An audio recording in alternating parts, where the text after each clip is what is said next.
Olá, olá, meus amigos da Verbo Jurídico, sejam todos muito bem-vindos a mais um encontro do Jurisprudência em Pauta. Eu sou Vinícius Oppone, promotor de justiça aqui no estado de Santa Catarina, mestre em Direito e seu professor neste projeto Jurisprudência em Pauta, que a gente já está chegando no episódio de número 92, né? Vamos lá, pessoal, trabalhar com mais um encontro semanal de jurisprudência do Supremo Tribunal Federal. Vou deixar aí as minhas redes sociais à disposição de vocês, o nosso grupo no Telegram para receber os nossos materiais, os links dos nossos encontros e o Instagram à disposição de todos vocês, tá bom? Antes da gente começar, meus caros, nós estamos no episódio número 92, vamos estudar o informativo 1170 do Supremo. Eu quero estudar um rescaldo do informativo anterior que vocês vão entender que só foi possível de eu complementar agora em vista de um movimento complementar que o Supremo fez essa semana, né, há poucos dias, logo depois de publicado um acórdão de um julgamento que a gente estudou no informativo anterior. Você vai se lembrar desse tema, é um tema bem trabalhoso, alguns alunos inclusive vieram me perguntar essa questão que sobrou para trás, e aí é bacana para a gente poder fechar inclusive essa provocação que alguns alunos me fizeram lá no Instagram. Meus amigos, eu não vou retomar o tema na íntegra com vocês, eu só preciso que você se recorde que no último episódio nós estudamos o julgamento de embargos de declaração em duas ADIs no âmbito do Supremo Tribunal Federal, referente ao sistema proporcional, sistema de eleição proporcional, aquele que vale para os membros do Legislativo, com exceção do Senado Federal. A gente viu que o Supremo Tribunal Federal mudou a última etapa, a etapa de distribuição das sobras, tirando uma regra, reconhecendo a inconstitucionalidade de uma regra que colocava uma certa cláusula de desempenho para os partidos participarem dessa última etapa de distribuição das sobras. O Supremo entendeu que esse requisito era inconstitucional, isso tudo lá atrás, em 2024, e aí o Supremo aplicou o artigo 16 da Constituição Federal para dizer o seguinte: olha, essa nossa decisão não vai poder alcançar a decisão de 2024, porque a gente vai alterar aqui o processo eleitoral, nós estamos mudando o entendimento, nós estamos construindo um entendimento que vai impactar a próxima eleição, isso viola o artigo 16. Isso é uma decisão lá de 2024 que a gente estudou lá em 2024. Aí em 2025 houve embargos de declaração, na verdade em 24 houve embargos de declaração e o julgamento dos embargos de declaração saiu agora em 2025 e foi o julgamento desses embargos que a gente estudou no julgado de número 4 do episódio anterior. E aí, basicamente, o que se julgou nesses embargos de declaração foi o alcance temporal, o termo de início dos efeitos dessa decisão. O Supremo tinha colocado a sua decisão para valer depois das eleições de 2024, houve um embargo de declaração, levantaram uma série de coisas ali, e o Supremo acolheu os embargos e disse: não, nosso entendimento vai valer de 2022 para frente, né? O Supremo reconheceu via embargos a necessidade de conferir efeitos ex tunc, retroativos às suas decisões, aquela sua decisão. E aí sobrou uma questão de ordem operacional que é a seguinte: tá, se a gente vai mudar, se o Supremo está dizendo, se o Supremo mudou o procedimento de distribuição de sobras, que é a última etapa de como se faz a distribuição de vagas eletivas para os candidatos. E isso vale para trás, vale de 2022, para as eleições de 2022 para frente, inclusive as de 2022. E a gente teve eleições em 2022 para a Câmara dos Deputados, sistema proporcional, para as Assembleias Legislativas, sistema proporcional. Como é que a gente vai fazer essa decisão valer de 22 para frente, pegando uma composição de legislativos que já está aí trabalhando, funcionando, né? Os deputados estaduais, deputados federais. Essa projeção temporal dos efeitos acabou sendo discutida pelo Supremo Tribunal Federal lá atrás, era da essência dos embargos de declaração, mas nada na íntegra do julgado deixou contundente, preto no branco, o encaminhamento que seria dado a essa decisão do Supremo se prevalecesse a tese dos efeitos retroativos, como foi de fato o que prevaleceu. Muito debate entre os ministros, decisão estava no plenário virtual, o julgamento no plenário virtual, afetado para o físico, no físico teve sobreposição de votos, decisão por maioria, a ministra relatora Carmen Lúcia saiu vencida, quem abriu a divergência foi o Flávio Dino, alguns ministros foram um pouco mais enfáticos nesse ponto, por exemplo, o voto do ministro Alexandre de Moraes, enfim, mas no todo do julgado a gente não tirou a determinação contundente, preto no branco, de olha, é para valer de 22 para frente e já manda para a eleitoral para ver os impactos que isso vai ter. A gente não teve isso na íntegra do julgado propriamente dito, extraído da íntegra do julgado. E aí, claro, ficou um ponto um pouco peculiar, eu deixei isso evidenciado em um determinado trecho da aula. Eu não gosto de conduzir as aulas aqui no Jurisprudência em Pauta para te dar dúvida, eu gosto de te dar certezas, porque esse é um projeto basicamente voltado para concurso público, a gente precisa enxugar um pouquinho, né, as nossas elucubrações, as nossas viajadas, por assim dizer, do direito constitucional, mas alguns alunos, de maneira muito percussiente, ficaram com essa pulga atrás da orelha, tal como eu havia ficado, né, se, em síntese, o Supremo ia enfiar a goela abaixo aí, os efeitos dessa sua decisão, inclusive com o risco de alterar composições de assembleias e da Câmara dos Deputados, de agora. E aí, esse ponto ficou pendente. Eu até confesso para vocês que eu dei uma especulada com alguns colegas da Justiça Eleitoral. Eu fui promotor eleitoral por muitos anos, né? Não estou na função eleitoral atualmente. E todo mundo estava meio que trucando 6 para ver se o Supremo ia avançar mesmo, né? Ou se ia ficar uma decisão mais de ordem retórica. Porém, eu que consulto o site do Supremo 3 vezes por dia, porque preciso por causa do trabalho e também por conta das aulas, vi no final da noite do dia 23 de maio uma decisão do ministro Flávio Dino determinando a cientificação da Justiça Eleitoral sobre o desfecho desse julgado para que a Justiça Eleitoral via TSE projete os efeitos práticos dessa distribuição, dessa nova fórmula de calcular as sobras eleitorais, inclusive para impactar a composição atual dos poderes legislativos. Eu tive acesso, inclusive isso está noticiado nos autos, a um estudo do TSE em que se concluiu que basicamente as assembleias legislativas Brasil afora não teriam repercussão, não teria impacto na atual composição, mas na Câmara dos Deputados sim. E aí vem essa notícia no site do TSE, lá no dia 23, um despacho do ministro Flávio Dino. E por que o Flávio Dino? Porque foi ele o ministro que abriu a divergência, que se consagrou vencedora, e aí a relatoria ficou na mão dele. Assim que publicou o acórdão do julgamento, que é quando tem os efeitos projetados propriamente do julgado, não é quando sai no informativo, é quando publica o acórdão. Publicou o acórdão no Diário Oficial, no mesmo dia o ministro foi lá e determinou o encaminhamento para a Justiça Eleitoral, olha lá, para adotar as providências relacionadas à distribuição das sobras eleitorais.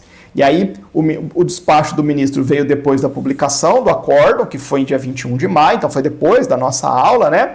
E aí, o ministro Dino mandou dar ciência à presidência do TSE, a ministra Carmen Lúcia, para medidas da competência da Justiça Eleitoral. E aí, a notícia, porque o despacho tem 3 linhas, tá? O despacho tem 3 linhas. A notícia já antecipa, olha lá. A decisão no caso das sobras deve afetar a composição da Câmara dos Deputados na atual legislatura. Bacana? Então, para você, alguns bons alunos e queridos alunos me acionaram no Instagram levantando esse ponto. Eu fui sincero no sentido de estava na expectativa de ver como é que a corte ia se portar.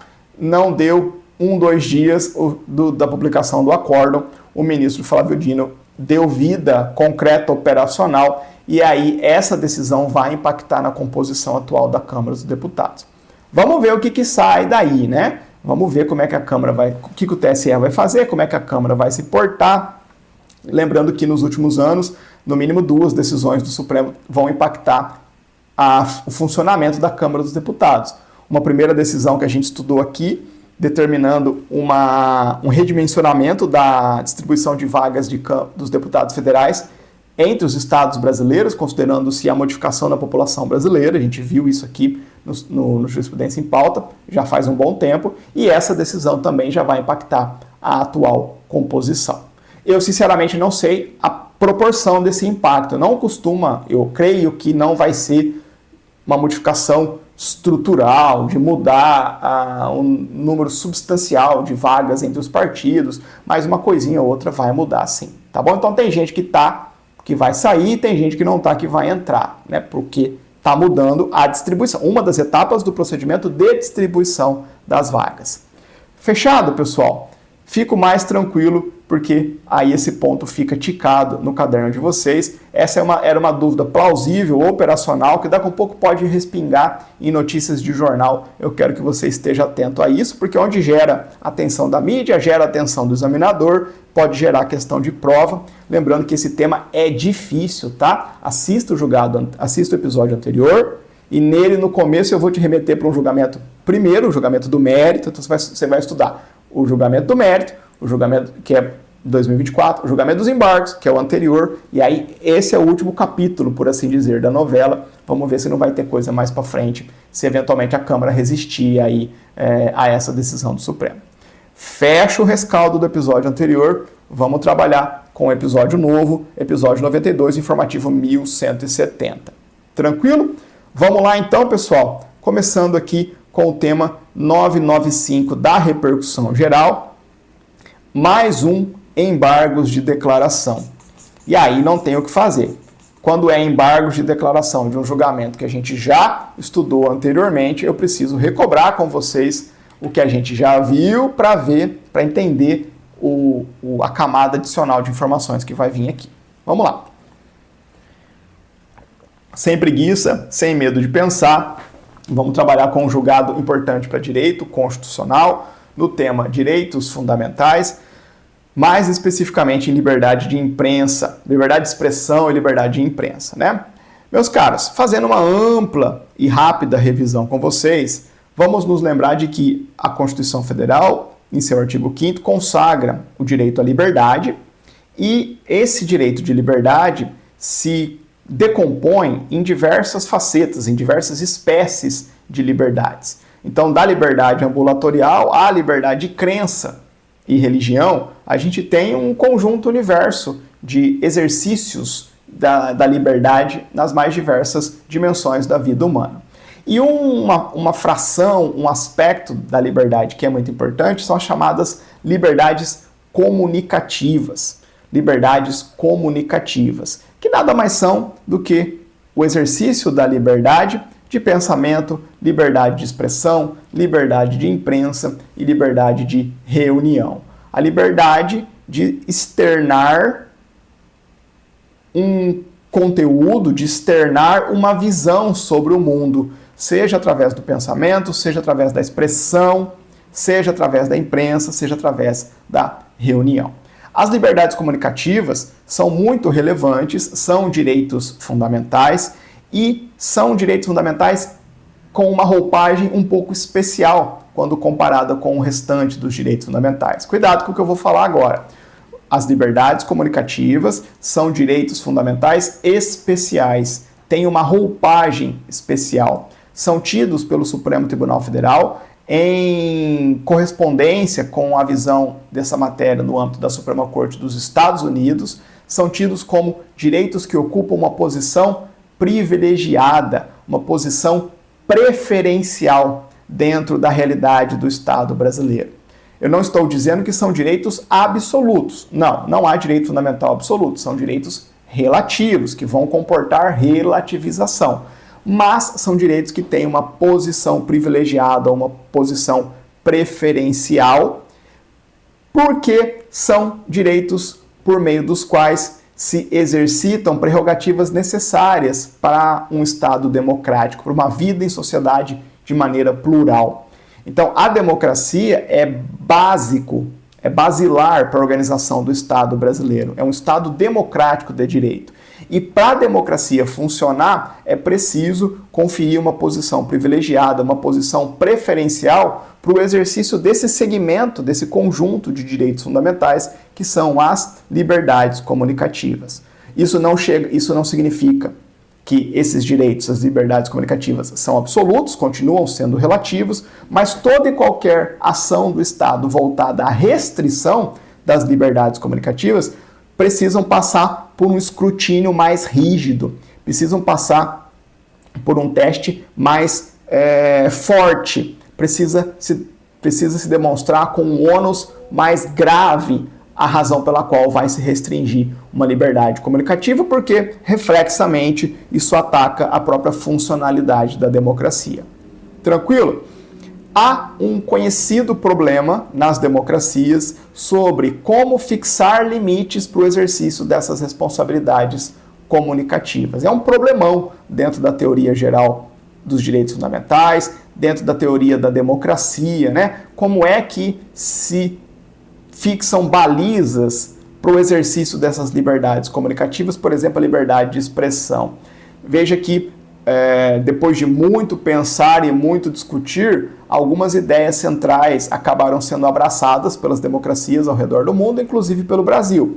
Então, a ideia central para poder equalizar o exercício desse direito, dessas liberdades comunicativas, com outros interesses numa sociedade democrática, é o de se reconhecer, sim, que essas liberdades comportam relativizações, mas que, em especial, a responsabilidade pelo excesso, pelo abuso do exercício das liberdades comunicativas tem que gerar uma responsabilidade a posteriori, apenas após o exercício da liberdade comunicativa. E com isso, veda-se, portanto, qualquer espécie de censura. Então, o Estado reconhece o exercício das liberdades comunicativas e reconhece que potenciais abusos ou excessos no exercício desses direitos vão sim ensejar responsabilização, porque não é um direito absoluto, é um direito que comporta relativização, que precisa se ajustar ao espaço de proteção de outros interesses e de outros bens, porém, para não haver um controle prévio, a priorístico, do conteúdo da liberdade de comunicação, em sentido geral, né? Uma liberdade de expressão, por exemplo, liberdade de imprensa, a solução que se adotou mundo afora é a responsabilidade a posteriori. Cometeu um abuso, você vai depois ser responsabilizado, seja criminalmente, seja civilmente. Com isso, veda-se, em definitivo, a censura. Essas são ideias gerais sobre as liberdades comunicativas. A gente tem aí, na sequência, discussões um pouco mais casuísticas, mais focais. E vai haver uma grande discussão sobre a responsabilidade de órgãos de imprensa e de jornalistas. Os instrumentos, basicamente, né, por meio dos quais se exercita a liberdade de imprensa.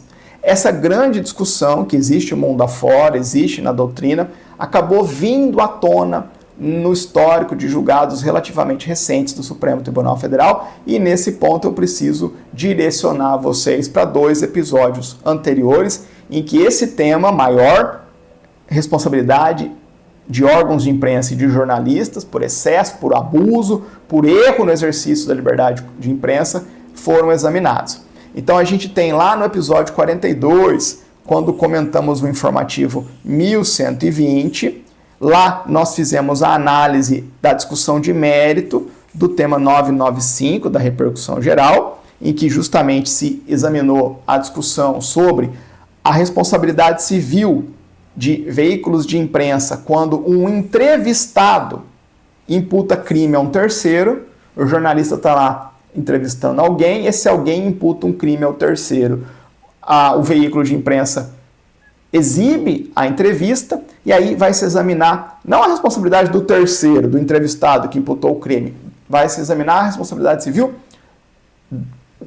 do veículo de imprensa por ter veiculado aquela entrevista. Esse tema de repercussão geral, lá noticiado no informativo 1120, vai ser resgatado aqui para o julgamento dos seus embargos de declaração. E aí, esse é o primeiro julgado que eu preciso que você conheça, e aí fica a remessa para vocês, né? A remissão para vocês darem uma passada lá no episódio 42, mas eu vou retomar aqui o básico para vocês poderem entender. E aí o outro julgamento muito importante que nós também vimos aqui é do episódio 60, agora na análise do informativo 1038. Nesse episódio, nesse informativo, foram julgadas 2 ADIs em que, basicamente, o Supremo Tribunal Federal examinou uma questão macro relativa ao regime da responsabilidade civil de jornalistas e de órgãos de imprensa, e também examinou uma discussão relevante para essa classe, que é a do assédio judicial contra jornalistas, aquele ajuizamento simultâneo de ações judiciais contra jornalistas ou veículos de imprensa Brasil afora. Mas esse julgamento acaba tendo dois objetos. Um objeto primeiro que fixou, que o Supremo estabeleceu ou aclarou a sua visão sobre responsabilidade civil, o regramento da responsabilidade civil de jornalistas e veículos de imprensa, e também a discussão do assédio judicial. Fechado? E aí, meus amigos, eu quero recobrar com vocês, rapidamente, antes da gente avançar, qual foi a tese que o Supremo fixou nesse julgamento mais recente, né, nessas duas ADIs, sobre o ponto, sobre a visão da Corte, o enquadramento jurídico que a Corte confere à responsabilidade civil de jornalistas e órgãos de imprensa. Então, estou trazendo aqui um excerto da tese. Professor, eu quero estudar isso aqui inteiro. Você vai lá nos dois episódios anteriores e faz esse estudo, tá bom? O material está aí, é aberto, é só você ter o compromisso de fazer essa revisão. Se você não anotou, assistir de novo se você precisar, tá bom? Então eu vou nos permitir atalhar aqui, porque o estudo, o material já está na mesa para vocês. E aí o Supremo nos entregou lá atrás a seguinte construção sobre como é que funciona a responsabilidade civil de jornalistas e de órgãos de imprensa. O Supremo diz assim, ó, a responsabilidade civil de jornalistas ou de órgãos de imprensa somente restará configurada em caso de inequívoco dolo ou culpa grave. E culpa grave se traduz em uma evidente negligência profissional na apuração dos fatos. Então, o veículo de imprensa noticia algo que comprovadamente sabe inverídico. Tem dolo, quer ofender a honra mesmo, né? Quer deliberadamente veicular uma matéria de conteúdo falso. Ou veicula uma matéria em que houve uma manifesta negligência profissional na apuração dos fatos. Vou dar um exemplo absurdo. O jornalista solta uma reportagem e ali coloca uma notícia de um evento fático que, se você colocar no Google, a primeira entrada, a segunda, a terceira entrada já te mostra que aquele episódio sequer aconteceu, que foi demonstrado, tem uma ação judicial dizendo que não aconteceu, que qualquer estagiário de jornalismo já conseguiria verificar que aquele episódio era falso. Uma evidente negligência profissional na apuração dos fatos. O Supremo diz, nesses dois casos, se um conteúdo veiculado por órgão de imprensa ou jornalista causou dano a terceiro, vai haver responsabilidade civil, dolo ou culpa grave. Tá bom? Ótimo. Agora vamos para esse julgamento aqui. O que a gente está julgando aqui? A gente está julgando embargos de declaração, a tese fixada pelo Supremo lá no tema 995 da repercussão geral. Professor, não lembro qual que é a tese. Calma lá, eu vou te dar depois a versão final, tá? Agora, por que esses embargos de declaração foram opostos? Basicamente, resumidamente, por conta desse julgamento aqui, ó. Foram dois julgamentos que não foram tão distantes um do outro, né? Mas o interessado aqui opôs o embargo de declaração basicamente para o Supremo ter a oportunidade de reescrever a tese fixada no tema 995 da repercussão geral, porque dela faltaram algumas ideias importantes que logo na sequência, no julgamento dessas ADIs, a Corte foi lá e fixou. Então o Supremo, quando foi julgar o tema 995, acabou não avançando tanto porque tinha as ADIs para julgar. E aí fez uma tese lá que ficou um pouco capenga. Aí vem, julga as ADIs, essas ADIs dialogam com a discussão lá do tema 995, e aí a gente fica com uma tese de repercussão geral desconectada ou com não tanta aderência com o julgamento das ADIs. Aí vem os embargos para fazer essa proposta de correção do conteúdo da tese do tema 995, tá bom? Isso é bacana, isso é importante. A gente sabe que, infelizmente, porque não há hierarquia, né? Mas infelizmente as teses de repercussão geral às vezes valem mais do que ADIs julgadas anteriormente. Já aconteceu várias vezes do Supremo julgar uma ADI, portanto, eficácia vinculante, efeitos contra todos, né? Efeito erga omnes, eficácia vinculante, perdão. Todo mundo deveria estar observando tem recalcitrância aí no sistema jurídico, tem gente que não aplica, vem depois o Supremo e julga um tema de repercussão geral, basicamente para reiterar um entendimento já existente na Corte. É aquelas maluquices que ocorrem no Brasil. De todo modo, vamos lá, vamos ver o Supremo acolhendo esses embargos de declaração e vamos ver o que virou. O Supremo começa, tal como eu já antecipei para vocês, aclarando o porquê que ele vai acolher os embargos de declaração no tema 995. O Supremo diz assim, ó: o Supremo considerou necessário o aprimoramento da tese da repercussão geral, haja vista, em suma, o dever do Poder Judiciário zelar pela integridade jurisprudencial para evitar contradições entre compreensões sobre os mesmos fatos sociais, é aquele potencial descompasso, né, entre o tema de repercussão geral e as ADIs subsequentes. 2. O posterior pronunciamento dessa Corte no julgamento conjunto de ADIs, essas que eu estou mencionando para vocês. E 3. De fato, a omissão do registro de pontos relevantes, tal como a exigência do direito de resposta do ofendido, a remoção do conteúdo das plataformas digitais e as circunstâncias das entrevistas ao vivo. Então, os dois julgados versam sobre a responsabilidade civil de jornalistas e veículos de imprensa. Mas o tema de repercussão geral é um tanto aqui, as ADIs estão um tanto aqui, aí faltou coisas do repercussão geral que não veio, tinha aspectos da repercussão geral que seria melhor aclarar em vista do julgamento das ADIs, o Supremo entende pela pertinência de acolher os embargos de declaração. Tá bom? E aí, com base nesses e outros atendimentos, o Supremo deu parcial provimento aos embargos para modificar a tese. E aí vamos ver a tese. A tese é bem redondinha, ficou boa para a prova, para a nossa vida melhorou. Então, olha só que interessante. O Supremo começa retomando a discussão central do tema 995, que é o regime da responsabilidade civil de jornalistas e de órgãos de imprensa, especificamente na situação de entrevista. E aí, o que o Supremo resolve aqui? O Supremo calibra o seu entendimento para acomodar aquela regra geral de responsabilidade que ele fixou nas ADIs. Então ele pega, então ele está mudando substancialmente o entendimento. Não, ele está reescrevendo o enquadramento que ele havia dado para esse episódio específico, como é que funciona a responsabilidade civil em caso de entrevista, para colocar, para temperar esse enquadramento com aquela regra geral depois que ele estabeleceu nas ADIs, tá bom? Responsabilidade civil apenas em caso de dolo ou culpa grave. Então vamos ver como é que ficou a versão final. Então veja lá.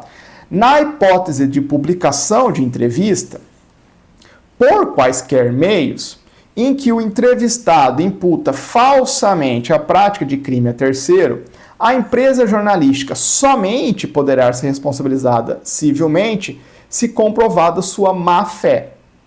E essa má-fé é caracterizada por dolo demonstrado em razão do conhecimento prévio da falsidade da declaração. Então, olha lá, o primeiro elemento da responsabilidade, o dolo. Regra geral, dolo.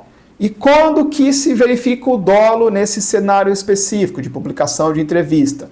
Dolo demonstrado em razão do conhecimento prévio da falsidade da declaração que foi veiculada na entrevista. Ou, qual que é o outro fundamento da responsabilidade? Culpa grave. Culpa grave. Ou culpa grave. E aí o Supremo vai mostrar, nesse caso concreto, nessa situação específica, publicação de entrevista, como é que eu alcanço, como é que eu verifico culpa grave? Decorrente da evidente negligência na apuração da veracidade do fato e na sua divulgação ao público sem resposta do terceiro ofendido ou, ao menos, de busca do contraditório pelo veículo. Olha onde vai vir a culpa grave. Olha onde que vai vir a culpa grave. Negligência na apuração do fato e na sua divulgação ao público sem resposta. Não apurou previamente e não deu direito de resposta para o terceiro que foi ofendido. Ah, mas eu procurei o terceiro e ele não quis falar. Tudo bem, você buscou o contraditório, tudo certo. Aí você está demonstrando sua boa-fé, a inexistência de culpa grave. Então a responsabilidade por culpa grave vai decorrer da conjugação de dois fatores: evidente negligência na apuração da veracidade do fato e na falta ou na oportunização de resposta por parte do terceiro ofendido. Tranquilo? Então veja como é que as coisas ficaram um pouco mais redondas, né? Supremo está aqui no primeiro tópico do tema, da nova tese do tema 995, da repercussão geral, fazendo um aclaramento do regime da responsabilidade civil do órgão de imprensa na situação específica de publicação de entrevista. Vai haver responsabilidade apenas no caso de dolo e culpa grave nos termos desse item 1. Tranquilo? E aí veja que bacana, se embutiu no cenário de responsabilidade por culpa grave o direito de resposta, que é outro dado importante para você pensar esse regime de responsabilidade na liberdade de imprensa. 2. O Supremo vai e aclara um ponto complementar. Aclara a discussão do regime de responsabilidade para entrevista ao vivo, né? Entrevista ao vivo. Não tem como você parar. Não, peraí, tá falando que o fulano cometeu um crime. Para. Vamos ligar lá pro fulano e perguntar se ele quer falar aqui ao vivo. Não tem como. Na entrevista ao vivo é outro o regramento. E aí o Supremo vem para dar completude à sua tese, vendo o teor dos embargos de declaração, dá uma isolada nessa discussão da entrevista ao vivo. Olha lá. Na hipótese de entrevista realizadas e transmitidas ao vivo, fica excluída a responsabilidade do veículo por ato exclusivamente terceiro, quando este falsamente imputa a outrem a prática de um crime. Porém, deve ser assegurado pelo veículo o exercício de direito de resposta em igualdade de condição, espaço e destaque, sob pena de responsabilidade nos termos dos incisos 5º e 10º da Constituição Federal. Então, alguém foi entrevistado ao vivo no Jornal Nacional e imputou crime a terceiro, não vai haver responsabilidade civil das empresas Globo de comunicação. Mas no dia seguinte, modo de dizer, no mesmo Jornal Nacional, tem que ser dada oportunidade de resposta para aquele terceiro a quem se imputou falsamente a prática de um crime. Tá bom? E aí, por fim, mesmo nesse caso, a Corte vai e traz uma obrigação complementar para o veículo de comunicação que está aqui no item 3, olha lá. Constatada a falsidade referida nos itens acima, deve haver a remoção de ofício ou por notificação da vítima quando a imputação permanecer disponível em plataformas digitais sob pena de responsabilidade. A gente sabe que muitos jornais, muitos veículos de imprensa, por exemplo, tem canal aqui no YouTube. E aí aquela matéria fica lá, o jornal X é retransmitido no dia seguinte no YouTube e fica lá. Constatou a falsidade, seja numa entrevista gravada, seja numa entrevista ao vivo, o Supremo está aqui agregando mais uma camada de informação, de obrigação para o veículo de imprensa, que é extraia, remova esse conteúdo das suas mídias digitais, das suas plataformas digitais. De ofício, por assim dizer, por espontânea atuação da rede ou por notificação da vítima. Tá bom? E caso não o fizer, aí vai ter uma nova hipótese de responsabilidade civil, né? Por não estar removendo o conteúdo que foi demonstradamente tido como ilícito, como falso, né? Como inverossímil, perdão. Fechado, pessoal?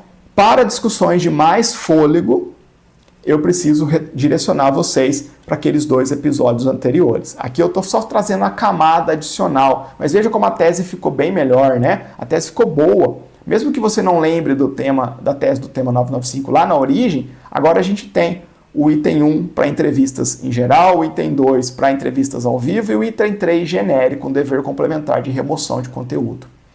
Legal, né? Bem legal. Tudo isso juntando com as ADIs que a gente viu, do assédio judicial, responsabilidade civil, a regra, né? Dolo ou culpa grave, a gente já tem aí o que há de mais atual na jurisprudência do Supremo sobre liberdade de imprensa.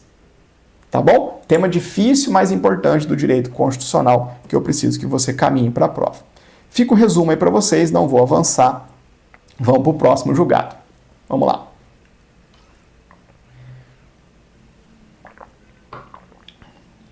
Vamos lá, pessoal.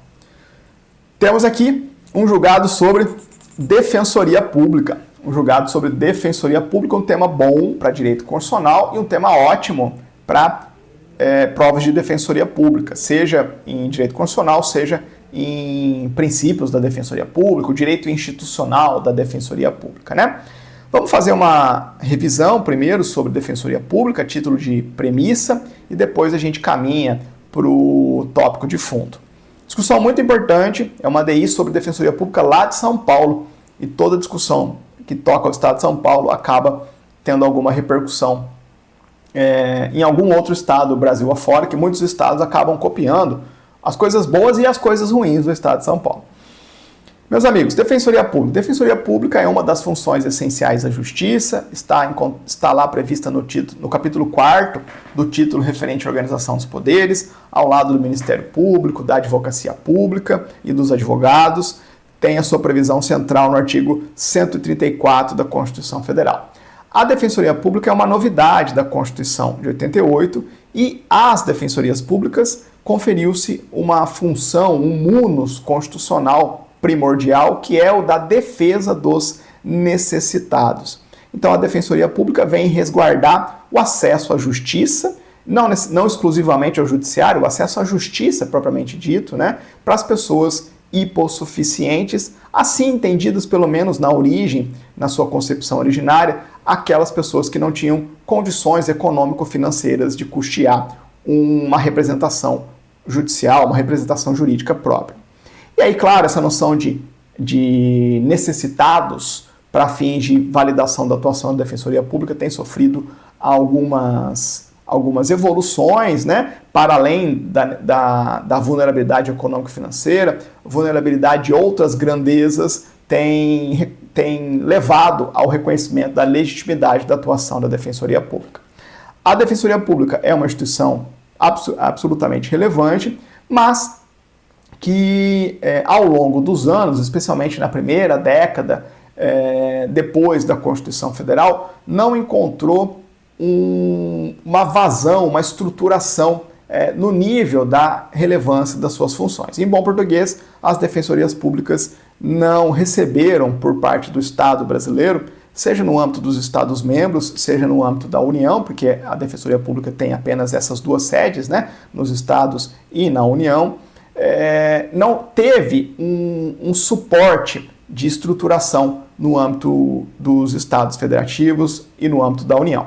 Claro, tem alguns estados em que a Defensoria Pública cresceu mais, tem estados que cresceu menos, no âmbito da União a gente tem uma determinada estrutura, mas é um dado de realidade, pelo menos quando se compara a estrutura da Defensoria Pública com a estrutura do Ministério Público, do Poder Judiciário, até mesmo da Advocacia Pública, a gente vê a Defensoria Pública aquém em termos estruturais, em termos de números de membros, em termos de fatia do orçamento e por assim vai. E aí, meus caros, mesmo assim, mesmo com essa deficiência de ordem estrutural, a Defensoria vem prestando bons serviços à sociedade brasileira e por inclusive pleitos dos demais órgãos do sistema de justiça, MP, judiciário, todo mundo quer uma defensoria forte, começou a haver um reforço à base constitucional das defensorias públicas por meio de algumas emendas constitucionais. Então, se você pegar a redação originária do artigo 134, era boa, mas ela foi sendo melhorada e incrementada, não apenas com o fim de melhorar o dispositivo constitucional, mas de dar mais envergadura constitucional para a Defensoria Pública. E isso foi feito primordialmente por meio de 3 emendas constitucionais.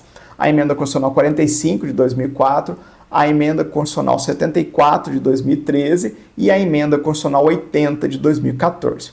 Cada uma, ao seu modo, contribuiu ou enfatizou uma contribuição já existente para o reforço estrutural da Defensoria Pública. E aí, um ponto que eu destaco para vocês é o parágrafo 2º do artigo 134 da Constituição Federal, que foi inserido pela primeira das emendas, a Emenda Constitucional 45, com a finalidade de conferir à Defensoria Pública, de maneira expressa e textual, uma autonomia. A autonomia constitucional da Defensoria Pública vem de maneira textual pelo parágrafo 2º do artigo 134, inserido pela Emenda Constitucional 45. Vamos fazer a leitura comigo. As defensorias públicas estaduais são asseguradas autonomia funcional e administrativa e também a iniciativa de sua proposta orçamentária dentro dos limites estabelecidos na LDO e subordinação ao artigo 99, parágrafo 2º da Constituição Federal. Esse cara aqui é basicamente o dispositivo que fala da autonomia no plano orçamentário do Poder Judiciário. Então veja, meus caros, nós estamos aqui diante de uma instituição tida como constitucionalmente autônoma. A Defensoria Pública, com o reconhecimento da sua autonomia pela Emenda Constitucional 45, deu um passo adiante, aproximando-se do desenho constitucional conferido ao Ministério Público, primordialmente. A gente sabe que vivemos em um Estado com 3 poderes, os poderes são independentes e harmônicos entre si, têm autonomia, os poderes da República, mas ao lado dos poderes, algumas instituições que não são poderes também foram revestidas de uma autonomia. Isso foi feito pelo Constituinte originário para o MP, artigo 128 da Constituição, 127, 128 da Constituição Federal, e está sendo feito aqui para a Defensoria Pública, a principiar pela Emenda Constitucional 45. E a autonomia, meus caros, é muito relevante. A autonomia tem muitas dimensões. A autonomia, por exemplo, confere uma proteção ao exercício das funções pela instituição, colocando o exercício dessas funções sob proteção de potenciais ingerências ou interferências externas. O governador não pode ligar para um defensor público e falar, tá indo aí o fulaninho e eu preciso que você ajuize a ação que o fulaninho está pedindo, tá? Não é para fazer, é só para fazer o que ele está pedindo aí. Não, o defensor público tem autonomia para conhecer, fazer atendimento lá do fulaninho, e se o defensor público entender que não há base jurídica para o ajuizamento da ação, ou que é outra ação acabível, ele não vai fazer porque o governador está mandando ou está pedindo. Estou pegando um exemplo bizarro aqui a título de ilustração. Isso é reflexo de uma instituição autônoma. Além disso, a autonomia confere à instituição em si a prerrogativa de organizar-se internamente. E isso inclui iniciativa legislativa para projetos de lei que versam sobre aspectos de sua organização. Quer criar mais cargos de defensor público? Ok, quem vai ter iniciativa legislativa? O governador do estado? Não, o defensor público geral daquele estado, porque é uma faceta, é uma consequência da autonomia. E aí a autonomia que mais nos importa aqui é a autonomia na esfera orçamentário-financeira. Cuidado aqui, esse é um ponto que num estudo superficial pode causar uma impressão equivocada. Como é que funciona a faceta, a dimensão da autonomia de uma instituição constitucionalmente autônoma, como é a Defensoria Pública, como é o MP? Não significa que a Defensoria Pública vai ter o orçamento que quiser. Não. A Defensoria Pública tem a prerrogativa, dentro dessa sua autonomia, de elaborar a sua proposta de orçamento, que deve ser feita observando-se as balizas estabelecidas na LDO, na Lei de Diretrizes Orçamentárias. Então, a Defensoria Pública vai elaborar a sua proposta de orçamento, tal como o MP vai elaborar a sua proposta de orçamento, o Legislativo, o Judiciário. E vai todo mundo encaminhar, todo mundo vai fazer as suas propostas olhando para a LDO, a Lei de Diretrizes Orçamentárias, todo mundo faz a sua proposta de orçamento, manda para o Executivo, que consolida, faz um projeto de lei orçamentária anual, e remete para o Legislativo, e lá no Legislativo vai ser votado o orçamento, a lei orçamentária anual, fruto dessas propostas parciais de orçamento. Então veja que a autonomia, sob o ponto de vista orçamentário, não está na prerrogativa de ter um orçamento só para seu, um orçamento único para chamar de seu. Você vai ter uma fração do orçamento para o qual você elaborou uma proposta parcial que vai ter que ser consolidada pelo Executivo, remetida pelo Legislativo e aprovada por lá. Agora, uma vez aprovado o orçamento, a execução desse orçamento fica dentro da autonomia financeira lá da Defensoria Pública. Ela vai receber a sua cotinha mensal, lá, o seu duodécimo, e vai aplicar internamente do jeito que entender pertinente. Fechado? Beleza. Vamos lá, avançando mais um pouquinho aqui nas nossas premissas. Como eu disse para vocês, a Defensoria Pública, por muito tempo, e até hoje, em alguma medida, encontrou diversos problemas de ordem estrutural. Carência de recursos, insuficiência no número de defensores públicos e a desestruturação ou a baixa estruturação da Defensoria Pública tem um efeito muito evidente para o sistema de justiça, que é impedir a disponibilidade de profissionais para atender as pessoas hipossuficientes que não têm condições de contratar um advogado por si só. Essas pessoas deveriam procurar a Defensoria Pública, mas muitas vezes a Defensoria Pública não existe naquela comarca ou existe em um número de defensores que não consegue atender todo mundo. E por conta disso, várias soluções alternativas foram colocadas na mesa. Na verdade, a história é um pouquinho diferente. A gente tinha esses desenhos alternativos antes, essas soluções, em geral, em parcerias com a OAB, vem a Defensoria Pública, começa a ocupar esse espaço, mas não de uma maneira plena.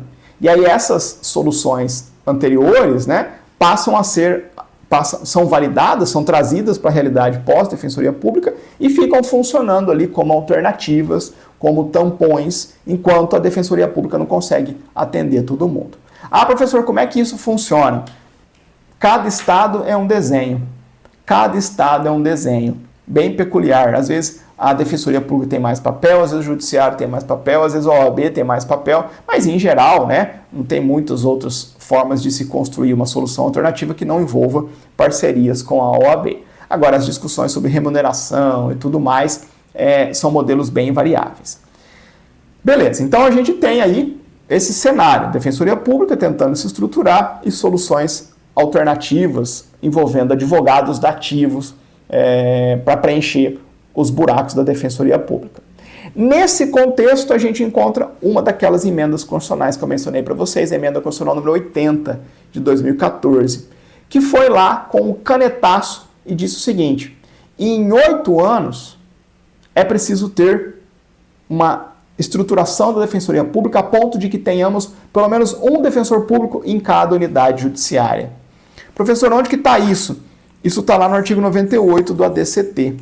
Então, lá em 2014, por meio dessa emenda constitucional, buscou-se fixar um horizonte delineado a partir do qual, ou ao fim do qual, nós teríamos pelo menos uma estruturação de Defensoria Pública de modo a conferir um defensor público para cada unidade judiciária.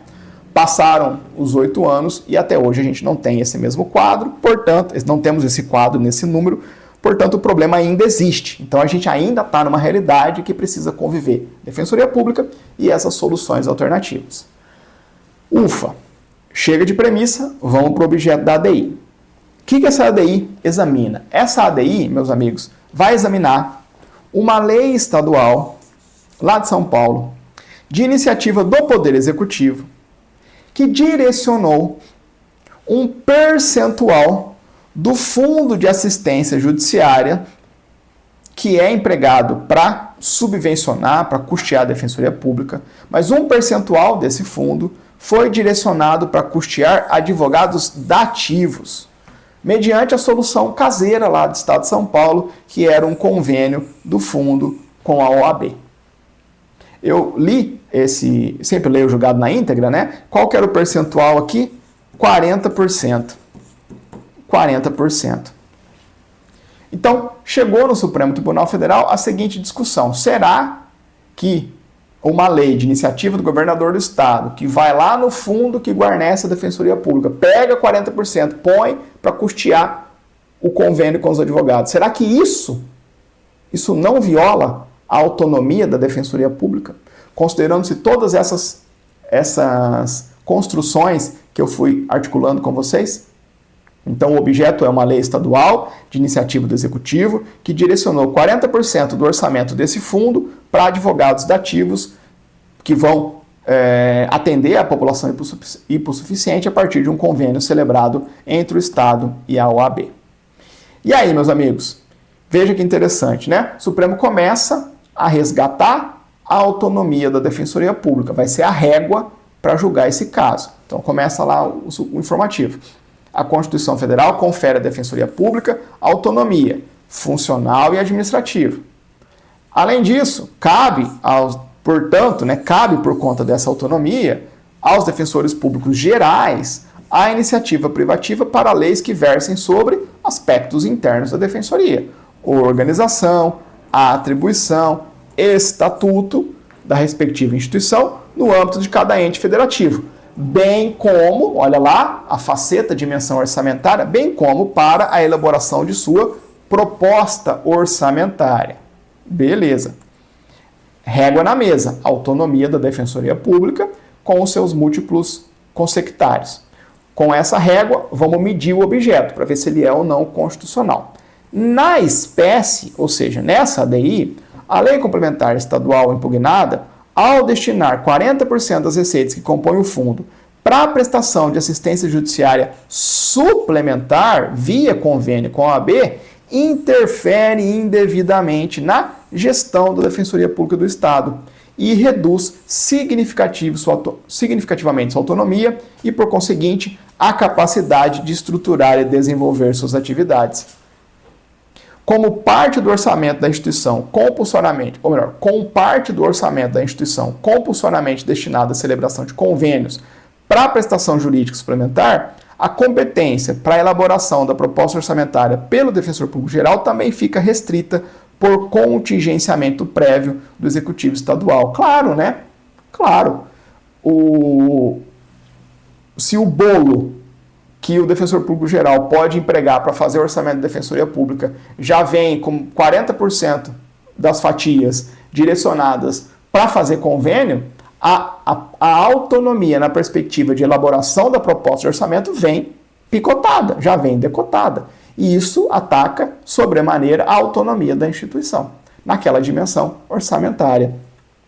Que não significa que a Defensoria Pública vai ter o orçamento que quiser, mas o orçamento possível já vem decotado por conta desse contingenciamento de 40% dos recursos para fazer convênio. Conforme a jurisprudência dessa Corte, são inconstitucionais atos do poder público que resultam em subordinação da Defensoria Pública a qualquer poder, no caso o Executivo, né? Ou que imponham, em seu prejuízo, a destinação de verbas para convênios exclusivos de assistência jurídica suplementar ou para outras entidades. Então o Supremo está aplicando aqui para São Paulo um entendimento já existente no âmbito da Corte de que esse tipo de construção põe a Defensoria Pública de joelhos perante outros segmentos do Estado, em particular o Executivo, e, portanto, são inconstitucionais. Além disso, se parasse aqui já dava inconstitucionalidade, né? Mas, além disso, o Supremo recobra que o caminho que a Constituição colocou à Defensoria Pública é um caminho que busca a completude, a suficiência da Defensoria Pública. Espera-se que um dia não precise existir esses convênios, que a Defensoria Pública dê conta 100% do recado. Então o Supremo recorda, olha, a gente tem que caminhar rumo a aumentar a estrutura da Defensoria Pública e não em resguardar o funcionamento desses convênios. Os convênios são importantes, mas eles têm que ser transitórios, porque o caminho permanente é o de crescimento da Defensoria.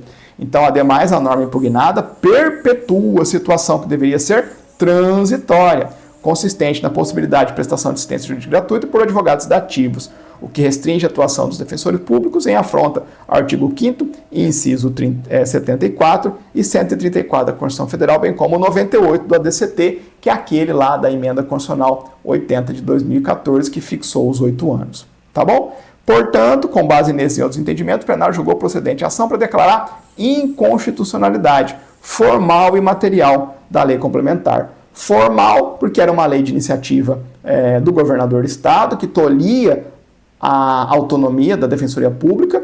Então, essa iniciativa tinha que ser do Defensor Público Geral, porque diz respeito ao orçamento da Defensoria Pública, e material, porque, de novo, restringe a autonomia da Defensoria Pública e também vai contra o ideário do artigo 80, do 98, do ADCT, perdão, e aqueles dispositivos do artigo 5º e do artigo 134. Fechado? Fica aí o resumo para vocês, tá bom? Fica aí o resumo para vocês. Vício de iniciativa, porque é uma interferência indevida do Executivo na gestão da Defensoria Pública, e também violação à autonomia funcional, administrativa e financeira, norma estadual originária do Executivo, que destina percentual de recursos orçamentários da Defensoria Pública à prestação de assistência judiciária suplementar por advogados privados. Julgadaço, né? Para Defensoria Pública, você tem que decorar esse cara de cabeça para baixo. Professor, sou candidato de defensoria. Tem que ler a ementa, tem que ler a ementa, né? Tem que ler.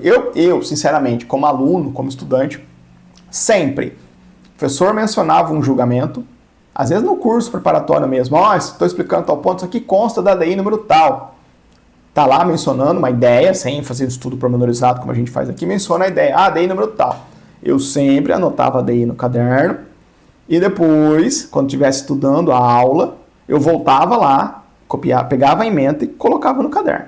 Mas é uma ementa grandona, fica ruim depois de eu ler. Tá bom, cria um documento complementar, vai colando essas ementas e lia. Não era só copiar e colar, né? Eu lia a ementa, né? É uma ementa, pessoal, é meia página de Word, né? De editor de texto aí. Faz parte do seu estudo. Tem que estudar com seriedade.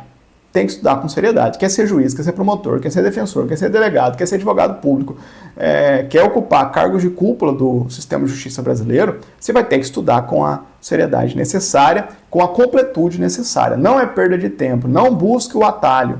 Faça o caminho necessário, tá bom? O atalho, em geral, não funciona para a esmagadora maioria das pessoas. Um ou outro sortudo aí emplaca alguma coisa, mas não é com atalho que você vai conseguir esses cargos.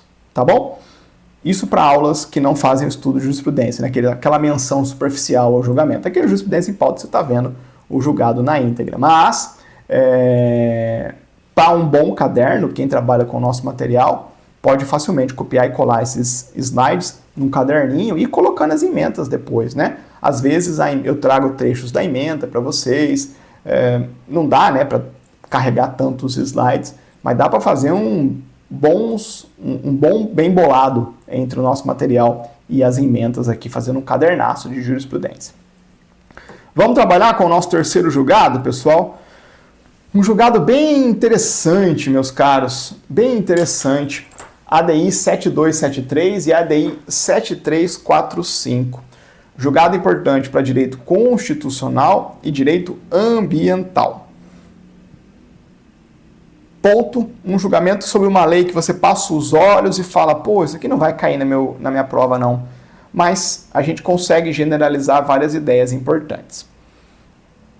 Julgamento relativo ao direito fundamental ao meio ambiente ecologicamente equilibrado, previsão do artigo 225 da Constituição Federal. Nós todos sabemos que o direito ao meio ambiente ecologicamente equilibrado é um direito fundamental, assim reconhecido pelo artigo 225 da Constituição Federal, que diz: todos têm direito ao meio ambiente ecologicamente equilibrado. O meio ambiente ecologicamente equilibrado é um bem de uso comum do povo, essencial à qualidade de vida sadia da população. E por conta disso, impõe-se tanto ao poder público como à coletividade o dever de defender esse meio ambiente, de preservar esse meio ambiente para as presentes e futuras gerações. Estou parafraseando aqui de cabeça o artigo 225 para vocês. Então é um direito fundamental, está fora do artigo 5º, mas é direito fundamental previsto na Constituição Federal. Disse que é um direito fundamental de terceira dimensão ou de terceira geração, justamente por configurar o meio ambiente um bem de natureza difusa, transindividual, meta-individual, um direito de todos ao mesmo tempo, e onde se afirma um direito, pessoal, especialmente fundamental, você sempre tem que buscar o correspondente dever de proteção.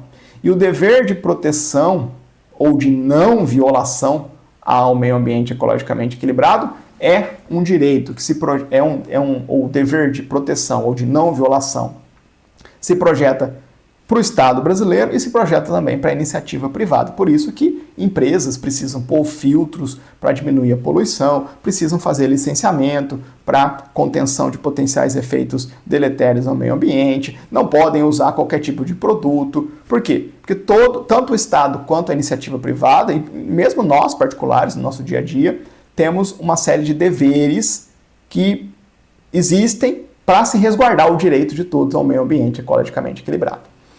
Tranquilo. Vamos focalizar especificamente a repercussão desse direito para o poder público. A Constituição é muito sábia no artigo 225 e já no parágrafo 1º do artigo 225, a Constituição Federal vai e alinha um conjunto de meios, de instrumentos que o poder público tem que se utilizar para assegurar efetividade ao meio ambiente ecologicamente equilibrado.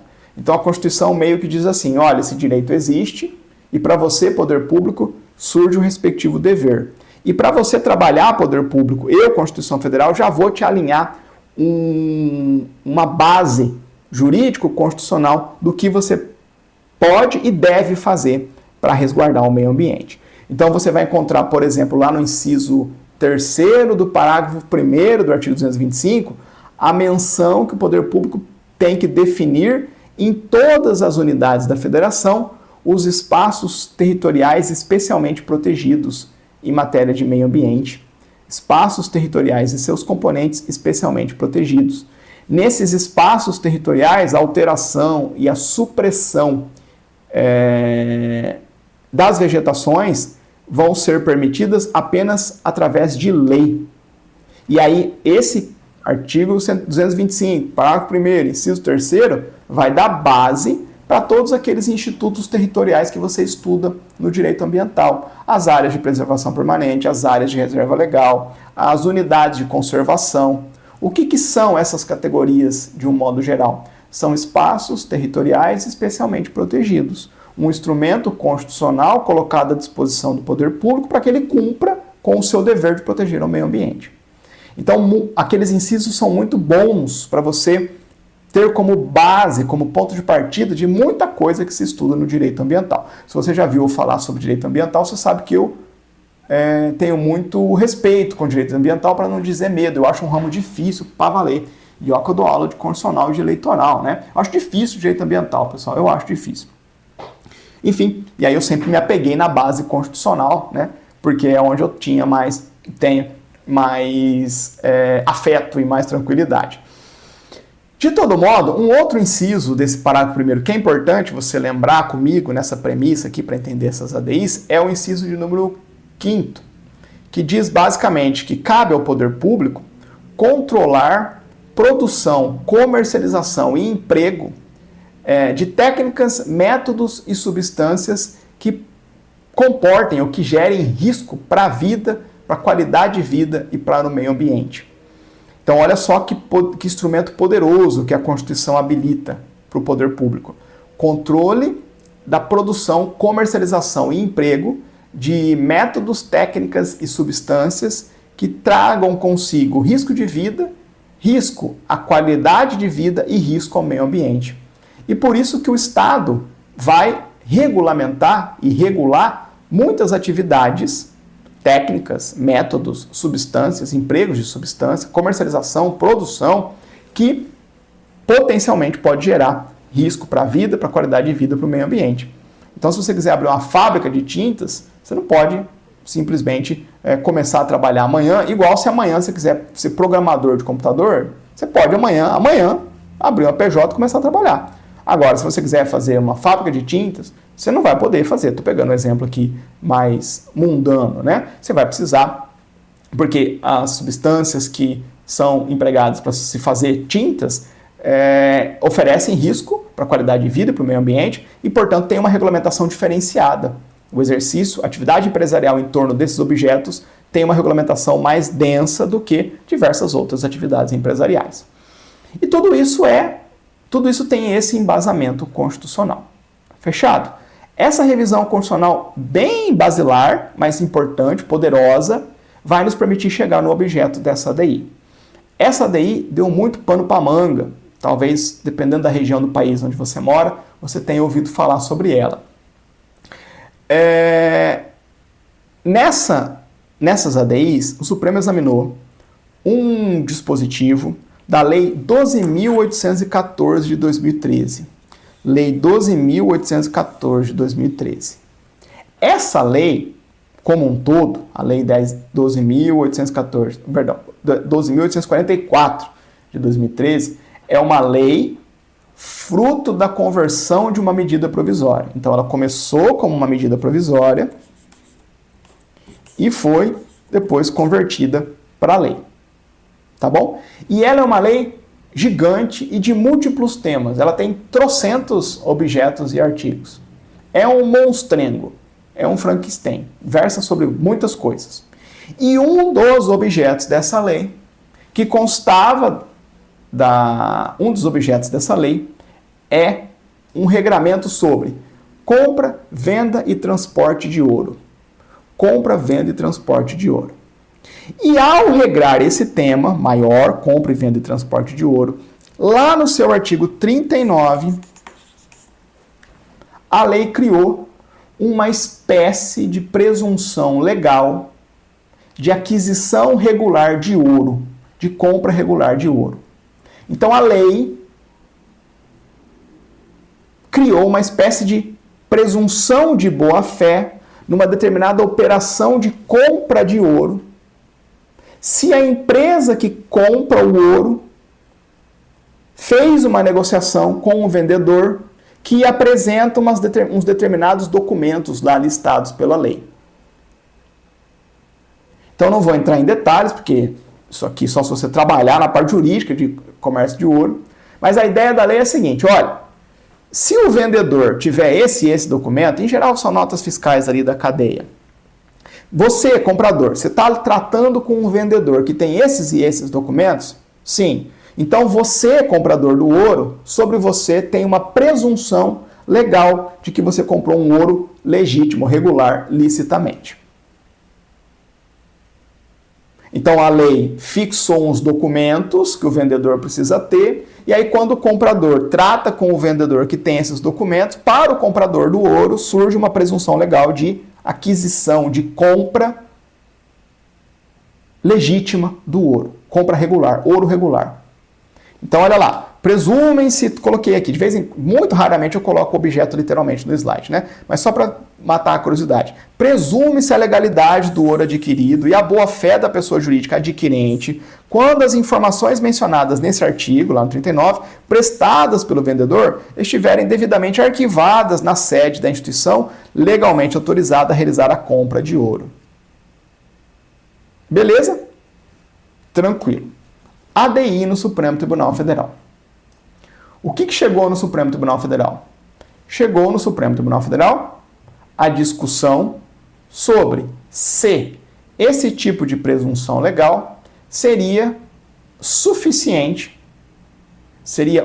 suficiente, para que o Estado brasileiro cumpra com a sua obrigação, seu dever constitucional de respeitar e promover a proteção do meio ambiente, nos termos do artigo 225.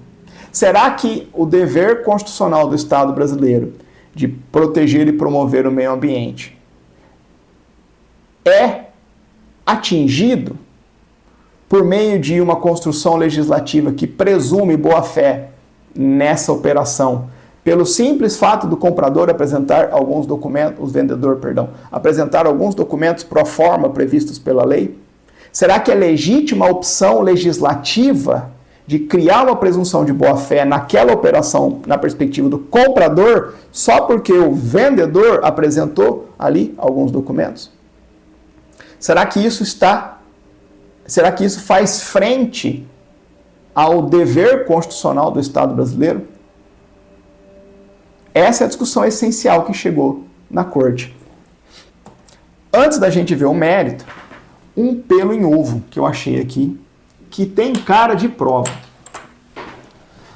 Antes de ver o mérito, vocês sabem que eu sou o maníaco das preliminares, né? Já que os informativos não o fazem, eu vou atrás. Olha que legal isso daqui, pessoal. Se isso aqui cair em prova, eu vou te pedir o favor de você me mandar, porque eu vou ficar bem feliz. Isso tem cara de prova. Lembra lá.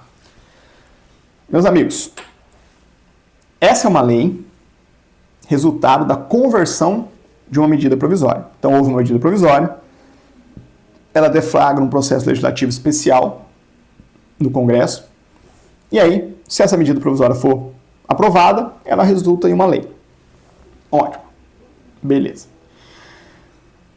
Isso tudo aconteceu lá em 2012 para 13. Fechado? Que aconteceu isso. Esse conteúdo do artigo 39, essa presunção legal, o objeto dessa ADI, foi inserido na medida provisória por emenda parlamentar. Então o presidente da República editou a medida provisória, que tem força de lei, remeteu para o Congresso. A medida provisória, na sua redação originária, não versava sobre esse ponto.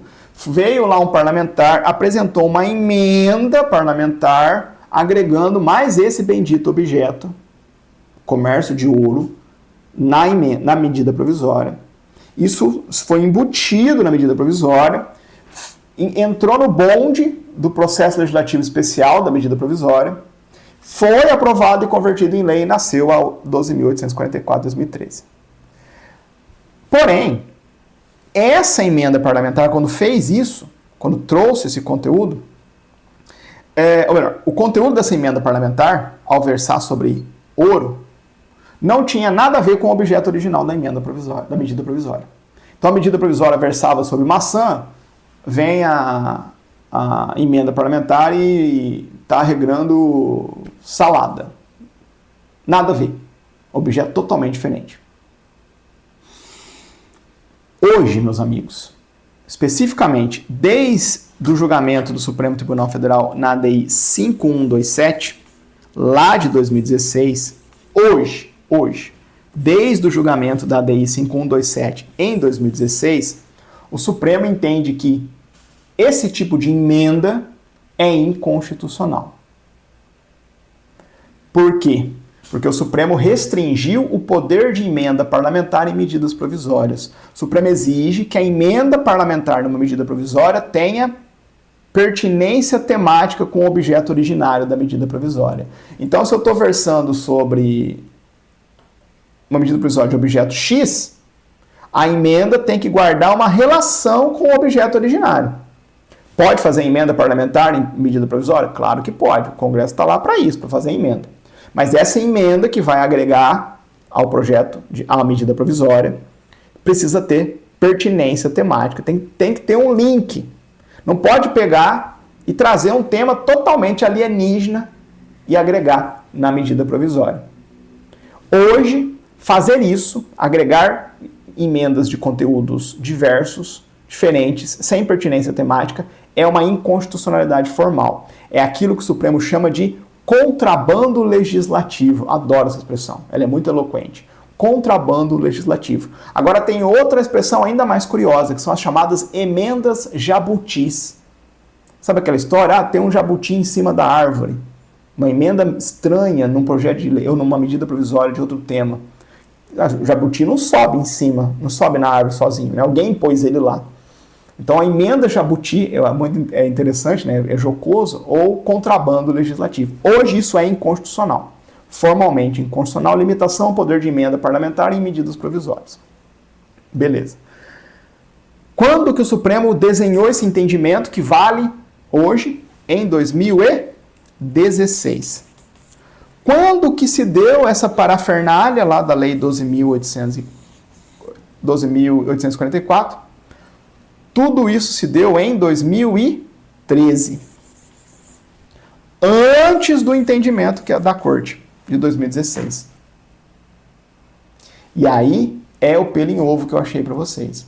O ministro Gilmar Mendes disse, eu não vou aplicar, e a Corte concordou, eu não vou aplicar o entendimento da Corte que reconhece inconstitucionalidade formal para essa emenda, porque quando o Congresso fez isso lá em 2013, a gente ainda não tinha essa jurisprudência estabelecida. Então, olha lá. O ministro vai lá e fala, olha, eu estou julgando aqui uma emenda jabuti, tá? Contrabando legislativo. Mas eu não vou reconhecer essa prática como formalmente inconstitucional, porque ela se deu em 2013. E nós, Supremo, só construímos esse entendimento em 2016. Então, entre aspas, para o ministro Gilmar Mendes, a constatação de se tratar de uma emenda jabuti não acarreta a inconstitucionalidade da norma, uma vez que a jurisprudência dessa Corte, firmada lá em 2016, é posterior à lei de conversão que originou o dispositivo aqui impugnado. Muito massa, né? Um regime temporal para a incidência desse entendimento, que eu tenho certeza que você conhece, emenda jabuti, contrabando legislativo, mas o marco temporal da sua incidência é 2016. Ah, professor, mas ainda temos 2025, julgando problemas legislativos lá de 2013, né? Conversão de medida provisória e tudo mais. Então, não se reconheceu qualquer inconstitucionalidade formal aqui.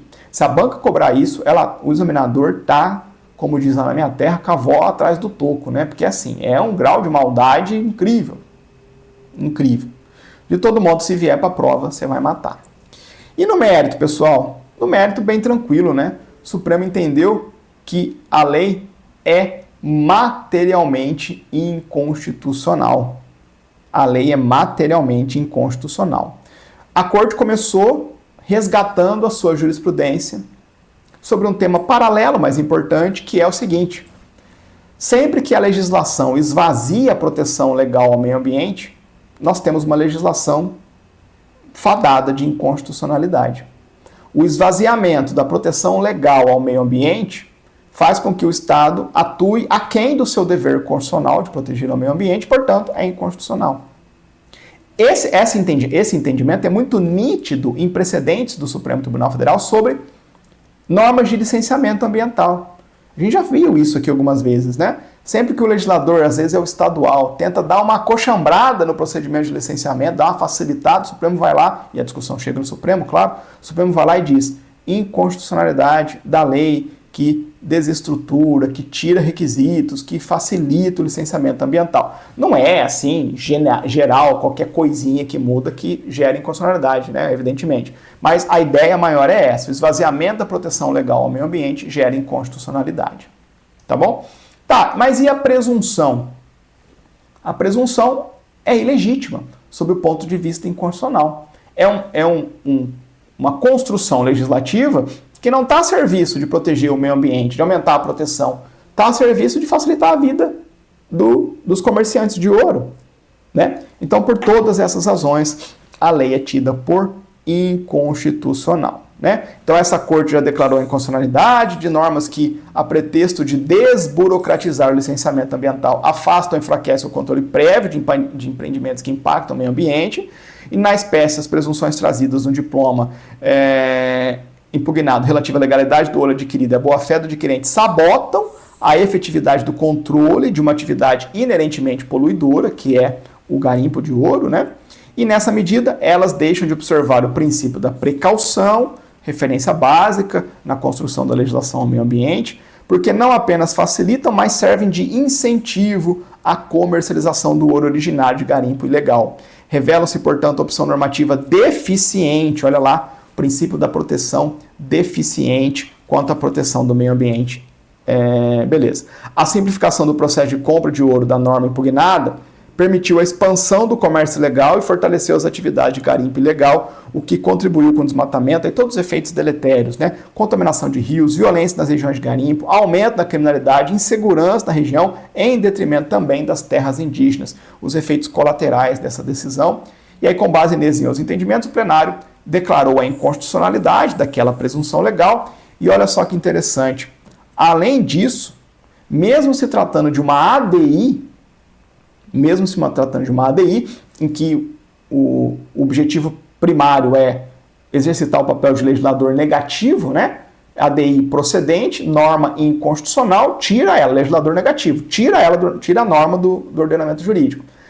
Fez isso no item 1, mas no item 2 o Supremo dá um passo adiante e fixou normas para que os entes competentes melhorem essa normatização relativa à compra e venda de ouro. Então, olha lá, determinar ao Poder Executivo Federal, em especial a Agência Nacional de Mineração, Banco Central do Brasil, Instituto Chico Mendes, Casa da Moeda, sem prejuízo da atuação de outros órgãos dentro das respectivas áreas de competência, a adoção de medidas regulatórias e ou administrativas de forma a inviabilizar a extração e aquisição de ouro garimpado em áreas de proteção ambiental e terras indígenas, estabelecendo inclusive diretrizes normativas para a fiscalização do comércio de ouro, especialmente quanto à verificação da origem legal do ouro adquirido por distribuidora de títulos e valores mobiliários. Então, além de derrubar um aspecto do regulamento atual, determinou um incremento da normatividade existente, seja por medida regulatória, seja por medida administrativa,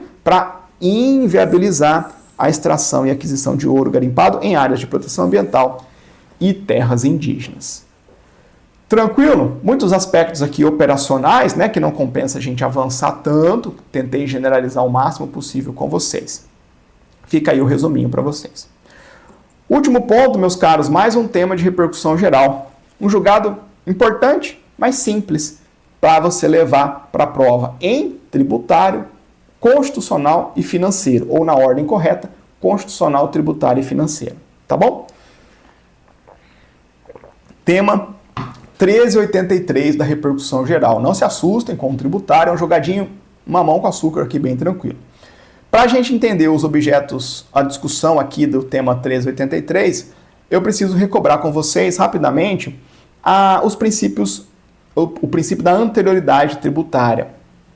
Todos nós sabemos que a Constituição Federal alinha uma série de princípios da ordem tributária. Lá no título referente à ordem tributária, nós temos uma série de princípios que, juntamente com as imunidades constitucionais, são articuladas, são previstas pela Constituição como limitações ao poder de tributar.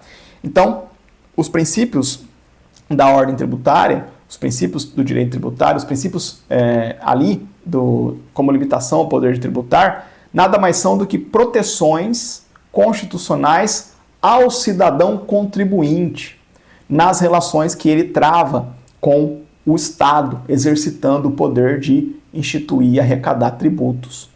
Então, o Supremo já disse que esses princípios são, na verdade, direitos fundamentais, que estão fora do artigo 5º da Constituição Federal, estão fora do título 2º da Constituição Federal, mas são direitos fundamentais do cidadão contribuinte, porque colocam balizas, limitações ao exercício de um poder do Estado, que é o poder de instituir e arrecadar tributos. E dentre estes princípios, a gente tem o princípio da anterioridade tributária. O princípio da anterioridade tributária está eminentemente conectado com a segurança jurídica, né? O princípio da anterioridade tributária tem por objetivo proteger o contribuinte contra mudanças súbitas na carga tributária. Então, o princípio da anterioridade tributária funciona como uma garantia de previsibilidade, de segurança jurídica no campo tributário. Então, como a criação e a majoração de tributos está como regra sujeita à reserva de lei, então o Estado só pode criar ou majorar um tributo por lei, como regra, né? A anterioridade vai ser estruturada e pensada para fixar balizas para a incidência temporal da lei que institua ou aumenta tributos. Então, a anterioridade quer preservar a segurança jurídica, evitando surpresas no âmbito tributário, como a criação ou majoração de tributos, as surpresas ruins no tributário vêm por meio de lei, a anterioridade vai lá se ocupar da lei que cria ou que majora, a lei que institua ou que aumente tributos. Então, o que a anterioridade faz? A anterioridade tributária cria uma janela temporal entre o início da vigência da lei e o início da produção dos seus efeitos.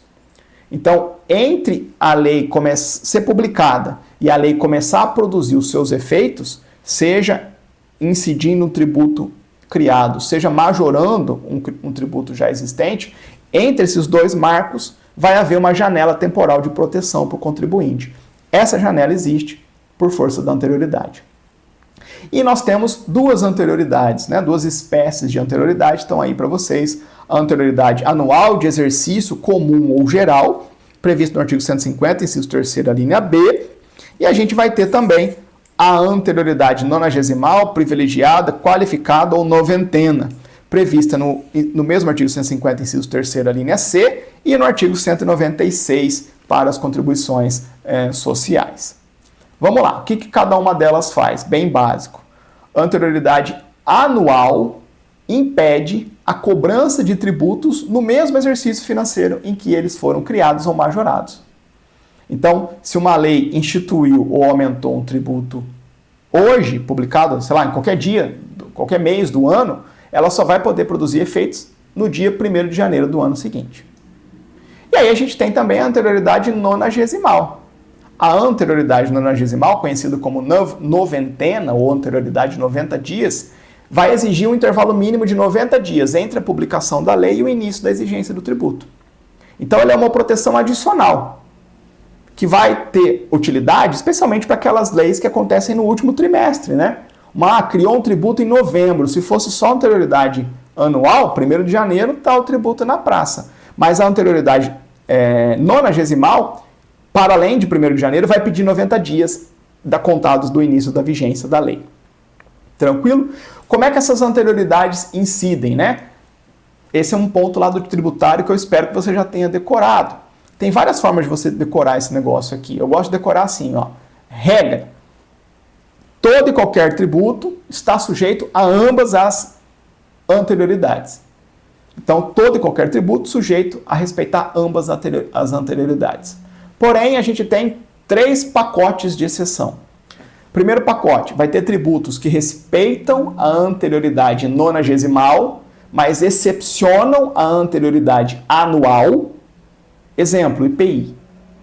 Vai ter um segundo pacote daqueles tributos que respeitam a anterioridade anual, mas são exceções à anterioridade nonagesimal. Exemplo, fixação da base de cálculo do IPTU. E vai ter um terceiro pacote de tributos que são exceções a ambas as anterioridades. Saiu a lei hoje, amanhã pode cobrar. Melhor exemplo, imposto de importação e imposto de exportação. Você pode decorar isso aqui de diversos modos.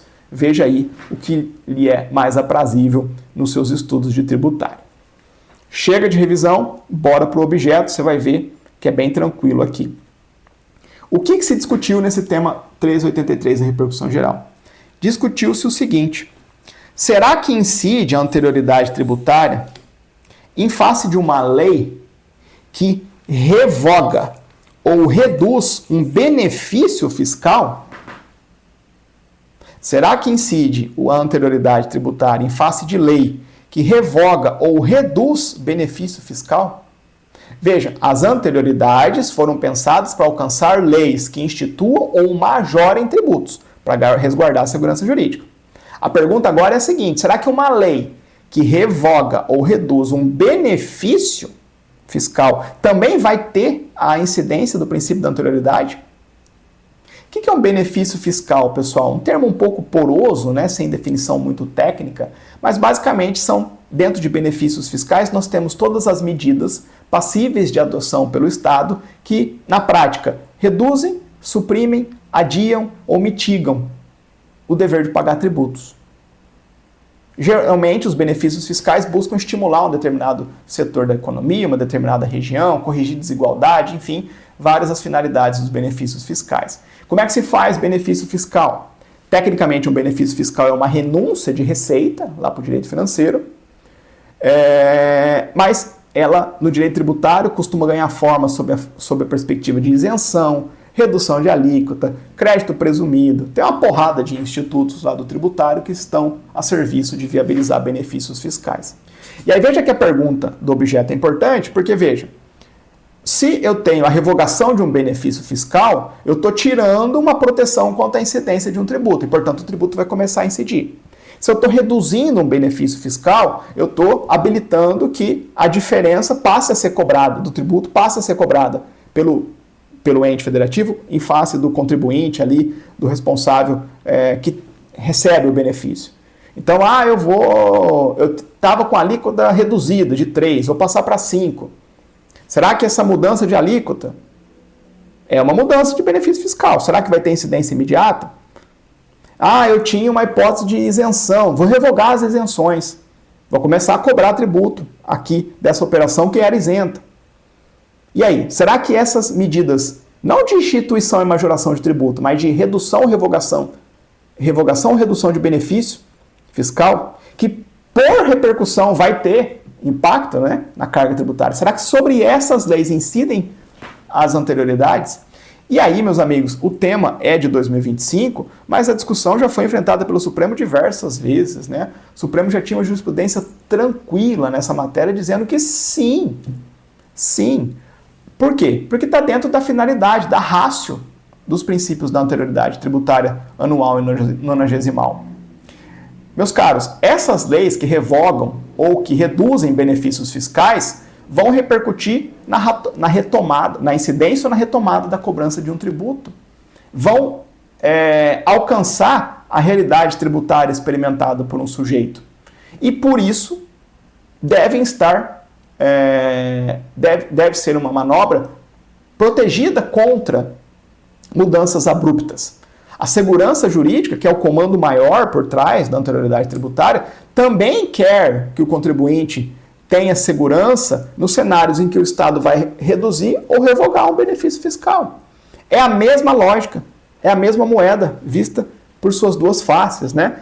Por um lado, a anterioridade vai incidir em leis que instituam tributos ou aumentem os tributos, e de outro lado, a anterioridade também tem que incidir sobre leis que revogam benefícios ou reduzam benefícios fiscais, porque ambos os lados das moedas vão gerar mais carga tributária. Essa mudança não pode ser abrupta, precisa ter segurança jurídica, precisa ter as janelas temporais que a anterioridade nos dá.